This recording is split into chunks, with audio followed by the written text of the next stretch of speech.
Buying a boring business isn't just for rich people. And as a matter of fact, in this video, I'm going to show you the exact 6 steps many of my students take to acquire their first boring business. Like my student Adam, who acquired a $4 million marketing agency without spending a dime of his own money. And he's on track to make over $800,000 in just his first year of owning it. So, where do you start if you're done working for the man and ready to build your own future? Let's dive in. The first thing you can do is start by telling your network your intentions. Now, what does this mean? This means as you are going through the process of learning about business acquisitions and implementing it, going out there and actually looking at businesses to buy and focusing on your search narrative and the type of business, the size of business, where you're looking for one. When you're doing that, I want you to go out and I want you to start telling people what you're doing. It's as simple as that. Don't ask people for money. No one likes to be asked for money. It's awkward.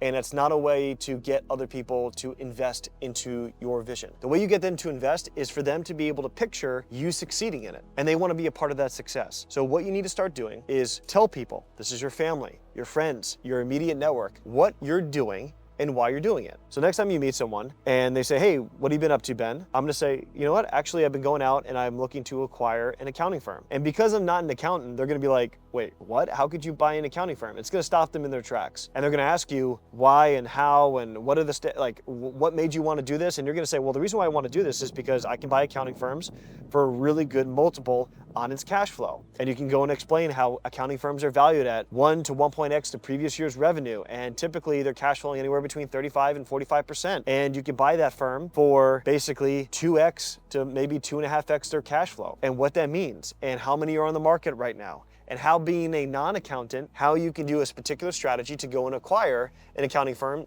and be able to scale that. And they're gonna be blown away because no one else is doing this type of thing. It's not something that's normal. And so by doing that, every time they see you, they're gonna be like, hey Ben, how's it going with the accounting firm? Have you bought one yet? Have you found any good ones yet? And you're gonna update them on what you're doing. And I promise you, if you do have those conversations with enough people and do that enough times, then you're gonna have people who come alongside of you and say, hey, I hear what you're doing with the accounting firms. I don't have the time to kind of go through what you're going through, but I would love to invest. Is there a possibility of that? That's exactly how I raised my money for my first deal. And that's how most of my students raise money for their first deal. It's through people who know you and your network. Now, why is that? Because they trust you. They know who you are. It's much harder and difficult to go out there and try to raise money from someone who has no idea who you are. They've only heard of you maybe once or twice, jumped on a couple calls. You're a stranger, and it takes time to build trust. And so this is the easiest way to bring on a partner that can help you get a deal done with little to zero out of your own pocket. Now, once you have people on your team and they're excited with you, it's time to start the next crucial step in your first acquisition. You want to get pre-qualified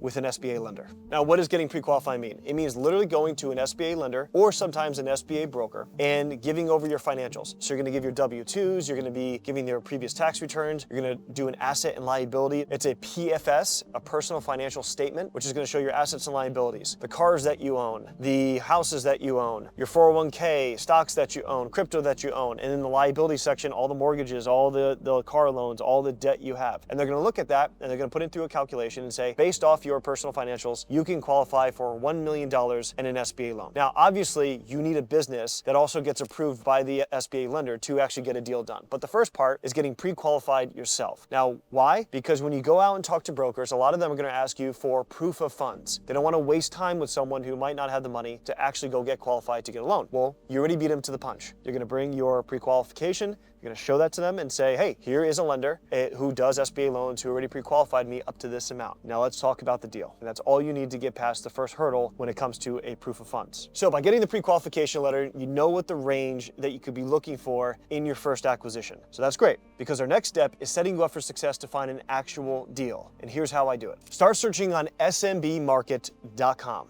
for the business type that you're looking for. So when you go on smbmarket.com, you're going to see that there's a bunch of filters at the top. You're gonna choose the industries that you're interested in. You can choose your cash flow, which I think is the most important part to start with. So I would actually leave the industry categories blank, so it's gonna search all of them. I would go to the cash flow, and I would do a minimum of 100,000, but probably for most of you watching this, I would say a minimum of $200,000 at least in cash flow. And then I wanna go over to the purchase price, and that is where you're going to put your max, or just above your max, of what you got pre-qualified for. So if you got pre-qualified for $1 million, I would put $1.5 million as your purchase price maximum price. And then I would hit search. Now, if you're looking for something that is close by to where you live, of course, go to the geographic section, location, put in your state. Don't do just your city because again, it's going to really limit the amount of deals that are available unless you live in a major metropolitan area like LA, New York, Dallas. So if you don't live in a major metro area, I would choose the state and just see what comes up. Be agnostic when you first start out because you want to see as many deals as possible that fit your cash flow range as well as your purchase price range. Now, when you're doing that, you're going to be looking at a bunch of listings. When you see a listing that you like, it's going to be attached to a broker. The goal is now to reach out to those brokers, ask them about that deal. But even if that deal doesn't fit your search narrative or it's something that maybe it's already under contract, make relationships with those brokers. The goal is to have 10 to 15 brokers that you make good relationships with, who see you as a serious candidate who already has a pre-qualification from an SBA lender, so that when they have other deals coming in their pipeline, which they always do, they're going to think of you and they're going to reach out to you before they post it online. You want to get these deals before they come to market. Now, if you're serious about acquiring a forced borrowing business, you should definitely check out my group, Acquisition ACE, where we have a couple thousand students that are doing exactly this thing that we're talking about, buying cash flowing profitable businesses. We help you acquire your first business from start all the way through finish, through closing. We have weekly calls, direct chats with our coaches, and access to all of our investors that help with getting these little to no money down deals done, and all of our partners to make sure we're buying the right types of company that are going to be paying us cash flow for years to come. So if you want to learn more about that, scan the QR code on the screen or click the link in the description below. So now we're at a point where we actually have deals coming in, right? So we have brokers that are telling us, hey, I got this one that's coming on the market. It fits your search parameter. It has the amount of cash flow. It's going to be around the price that you're looking for. So now how do you get the deal done? The next step is getting an LOI done. Now, what is an LOI? It is a letter of intent. It's the first step in the formalized process of getting a business under contract. Now,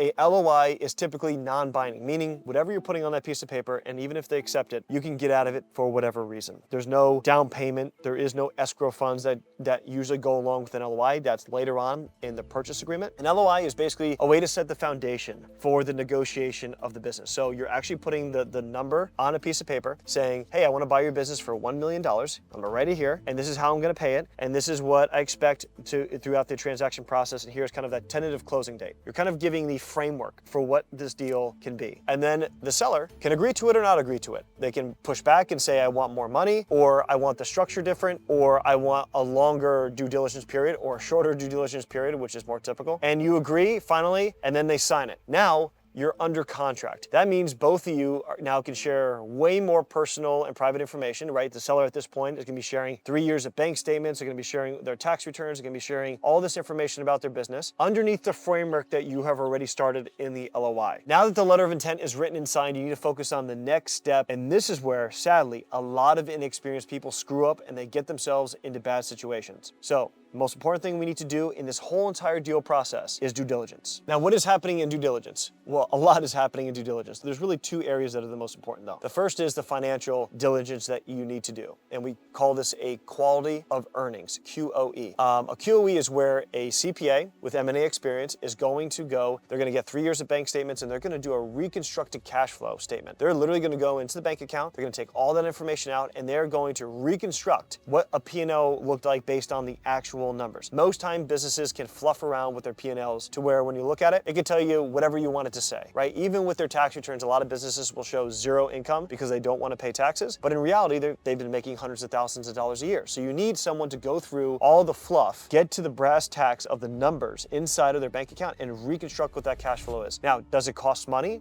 Yes, it does. Is there ways in which we've been able to reduce that cost drastically? Yes. And we work with our preferred partners at smbdiligence.com, and we're able to do it at literally a fourth of the price than if you were to go anywhere on the open market. We do it because we do so much volume, and so we have special pricing packages that work with us. One of the things that's really important about due diligence is the management of the company. The cash flow can be correct, but let's say that the owner said that they work 10 hours a week. They're not really managing the day-to-day. They kind of do the payroll, check periodically for quality control. They hire new people if they have to, but they're really going out and they're doing networking to drive more sales. So kind of a 10 to 15 hours a week. That sounds awesome because as the new owner, that is a really awesome lifestyle to be able to inherit when you're talking about buying an existing business. But a lot of times it's not true. A lot of times they're actually way more involved than they say. Now, how are you going to figure that out? The only way to figure that out is to go and be boots on the ground, go and do a site visit, talk to the employees, talk with the seller, walk around, see how things work, go to if it's a job site where they go and do a service somewhere, show up, see how it works, stay around there for a few days, see how things are kind of shaping up. That is the only way that you're going to be able to truly see see how involved that seller is and seeing what the type of management is in that business. One of the things, the most important things you're inheriting outside of the revenue and cash flow of a business is the management of that business. People. That is one of the hardest things to replicate. If they have an amazing staff, amazing management, that took years to build. And as an acquirer, you're inheriting that when you buy it, and that's amazing. And you have to take care of it, understand how it works, and cultivate it. But also on the flip side, if they have a horrible culture and a horrible team, that's something that is going to take so much time and effort to try to turn around. And it's not worth it in many cases to do that. And so that's why you have the financial diligence and then you have the management diligence, getting to see how the business actually operates. And we're trying to do this over a 45-day period. Another thing that is happening is crafting the purchase agreement, which is the actual legally binding contract that you're going to have when you close on this business. So that is where we take the LOI and that feeds right into a purchase agreement, which instead of being only a few pages like the LOI is, the purchase agreement is going to be 10 plus, 20 plus, 30 plus pages because it's going to go into very minute detail about how everything in this transaction works. And it's trying to protect the seller as well as trying to protect the buyer. So your attorney is helping you craft it and their attorney is helping the seller craft it. And it's going to go back and forth a few times to where both parties are happy with it and the signatures are made. And now we have everything that we need to actually have a transaction. The only thing that's left is the financial side. And during this time, the bank is doing their own diligence. They're going through the financials. They're doing a site visit. They're doing everything possible to make sure that they're comfortable giving you potentially multiple seven figures to do a deal. And then once they give the thumbs up and you got the purchase agreement signed and everything's good, then we move towards the final part of the transaction, which is closing the deal. What happens when you close the deal? That's literally you'll have a closing date, purchase agreement is signed, the money is in escrow that needs to be in escrow, and we go towards the date and voila. It's actually kind of anticlimactic in the sense where it's not like fireworks go off or you get high fives. I mean, I guess you can do high fives with someone around you, but it's just all of a sudden that day passes and you are now the new owner of that business. Now, typically on closing days, I like to be at the business in person to introduce myself as the new owner to everyone at that business. Take a time to, bring food, make it an event, show them that you're there to get to know them. I just spend the whole day not really talking too much about business stuff, but more about just getting to know the new staff that I just bought with the company. Now, if you're still on the fence about what type of business to acquire to maximize your chances of success, I made this video right here to ensure that you don't fall into the trap of buying a business that will either make you regret it or fail altogether. So click the link on screen and I'll see you there.